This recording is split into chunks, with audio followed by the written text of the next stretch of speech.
تو یا آجر ہے یہاں کا، یا امپلائر ہے، وہ اس کے ساتھ اگر کوئی زیادتی کرتا ہے یا اس کی ناجائز فائدہ اٹھاتا ہے تو اس کو جو ہے چیک کیا جا سکے. چونکہ یہ ابھی کنسلٹیشن کے مراحل میں ہے اور حکومت کا یہ کہنا ہے کہ وہ جون 2026 سے اس کو نافذ کرنا چاہتے ہیں.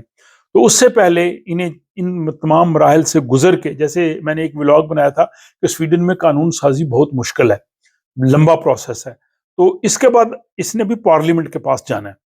تو پارلیمنٹ جب اپروو کرے گی تو پھر یہ قانون بنے گا. اب انہوں نے یہ نہیں بتایا کہ پارلیمنٹ کے پاس کب جائے گا، اور اس میں انہوں نے یہ بھی کہا ہے کہ جو ہائی رسک سیکٹرز ہیں ان کے لیے ورک پرمٹ نہیں ملے گا.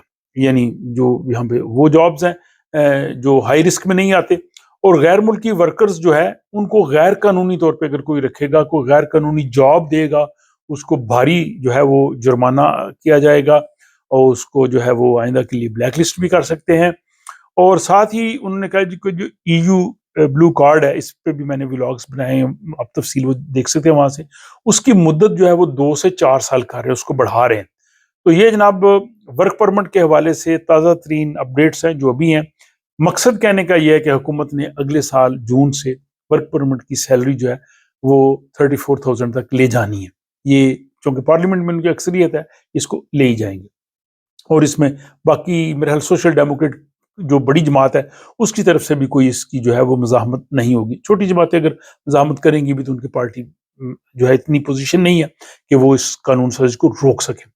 تیسرا امپورٹنٹ ٹاپک آج کا وہ بھی امیگریشن کے حوالے سے ہے کہ فیملی ری یونین، جو خاندان کے افراد کو سویڈن میں بلانا ہے، اس کے لیے جو شرائط ہیں وہ بھی سخت کر رہے ہیں، اور ان کا نفاذ جو ہے وہ 2027 سے ہوگا.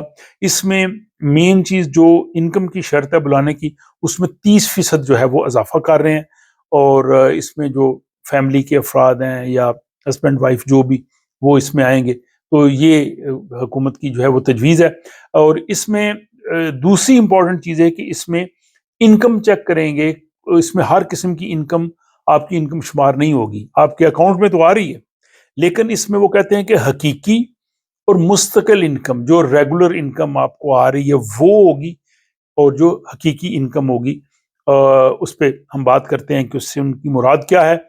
وہ کہتے ہیں جی کہ اگر میاں بیوی ہیں صرف 2 بچوں کے بغیر، تو کم از کم 13,300 سویڈش کرون پلس گھر کا کرایہ. یعنی گھر پر تو ظاہر وہ فکس نہیں کر سکتے نا، لیکن ان کا جو کھانے پینے کا اپنا خرچہ ہے، کچن کا ذاتی اخراجات، 13,300 سویڈش کرون اور گھر کا کرایہ. فار ایگزامپل اگر گھر کا کرایہ 7,000 ہے تو آپ 20,000 پہ لے جائیں. اور اگر 2 میاں بیوی ہوں، بالغ ہوں اور 2 بچے ہوں، تو ان کا جو ہو جائے گا پھر 23,600 سویڈش کرون، اور اس کے ساتھ جو ہے وہ گھر کا کرایہ. تو اس طرح سے یہ کر رہے ہیں. یعنی اب جن لوگوں کے پاس اچھی انکم نہیں ہوگی، مستحکم جاب نہیں ہوگا، وہ اپنے پارٹنر کو سویڈن نہیں بلا سکیں گے، مشکل ہو جائے گا. ظاہر جن کی اچھی انکم ہوگی ان کے لیے پرابلم نہیں ہوگی. اچھا، آمدنی کی بات جیسے میں نے کہا کہ انہوں نے جو کچھ آمدنیاں ہم تسلیم کریں گے، کچھ نہیں کریں گے. مثلا اگر ایسی جابز ہیں جو سبسڈی جہاں پہ ملتی ہے، ایسے جابز وہ والی، یا اگر آپ بے روزگاری الاؤنس لیتے ہیں آکاسا، وہ اس میں شامل نہیں ہوگا.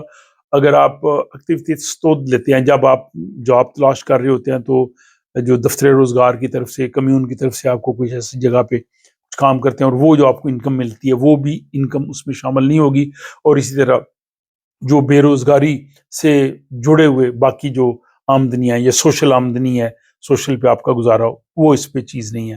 یعنی آپ کے جاب کی پوری تنخواہ وہ ہونی چاہیے، اور مستقل آمدنی ہونی چاہیے، یا وہ بزنس سے ہو یا آپ تنخواہ سے ہو، جو آپ کا ایک مستقل جاب ہے، ریگولر انکم ہے جو آپ کو ہر مہینے آ رہی ہے. اور اس میں حکومت کا یہ کہنا ہے کہ جو لوگ یہاں پہ اپنی فیملی کو بلائیں وہ مالی طور پہ خود کفیل ہوں، تاکہ ان کو کوئی مالی دشواری نہ ہو یا ان کی فیملی کو دشواری نہ ہو.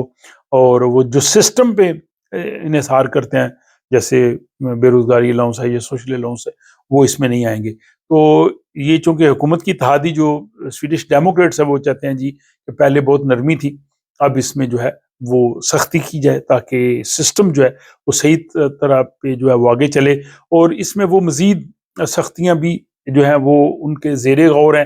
اس میں یہ ہے کہ جو فیملی ری یونین ویزا اپلائی کرنے سے پہلے کم از کم 2 سال یہاں پہ رہنا ضروری ہے، یعنی جو یورپ کے باہر سے آتے ہیں 2 سال رہنے کے بعد وہ فیملی کو بلا سکیں گے۔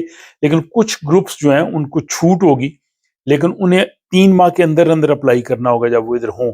تو یہ ابھی ظاہر پروسیس میں ہے، جیسے میں نے کہا قانون بننے کا سلسلہ لمبا ہوتا ہے، یہ ابھی ایک خاکہ ہے، اور یہ اگر سارے مراحل سے گزر گئے تو یہ پابندیاں 2027 سے نافذ ہوں گی۔ اب معلوم نہیں ہے کہ حکومت موجودہ جو پارلیمنٹ ہے جس کی جو ستمبر تک ہے، اس سے یہ پاس کروائے گی اگلے سال یا اگلی پارلیمنٹ پہ لے جائے گی، لیکن اس پہ انہوں نے پروسیس جو ہے وہ شروع کر دیا ہے۔ تو یہ جناب آج کے 3 اپڈیٹ سے کہ ٹریک چینج کو تبدیل ہونا چاہیے، ماڈریٹ پارٹی کے یوتھ ونگ کے سربراہ کا کہنا ہے، انہوں نے اچھی ایک بات کی ہے۔ ورک پرمٹ کی جو تنخواہ ہے وہ اگلے سال جون سے 34,000 کے قریب ہو جائے گی، اور تیسرا جو ہے کہ یہاں پہ فیملی کو بلانا ہو تو آپ کی مستقل مستحکم ریگولر انکم ہوگی، تب آپ بلا سکیں گے۔ ان تینوں ٹاپکس کے حوالے سے اپنی رائے کا ضرور اظہار کیجیے۔ یہ ولاگز آپ کو کیسے لگتے ہیں یہ بھی ضرور بتائیے گا۔ ان کو سمجھنے میں اگر آپ کو مشکل پیش آتی ہے، لینگویج مشکل ہے، انداز میں کچھ تبدیلی چاہتے ہیں، یا اور کس قسم کا آپ طریقہ کار چاہتے ہیں، اس حوالے سے بھی ضرور لکھیے گا، تاکہ میں آپ کی اس رائے کی روشنی میں مستقبل کے ولاگز آپ کی خدمت میں پیش کر سکوں۔ اپنا خیال رکھیے گا، ملاقات ہوتی ہے آپ سے اگلے ولاگ۔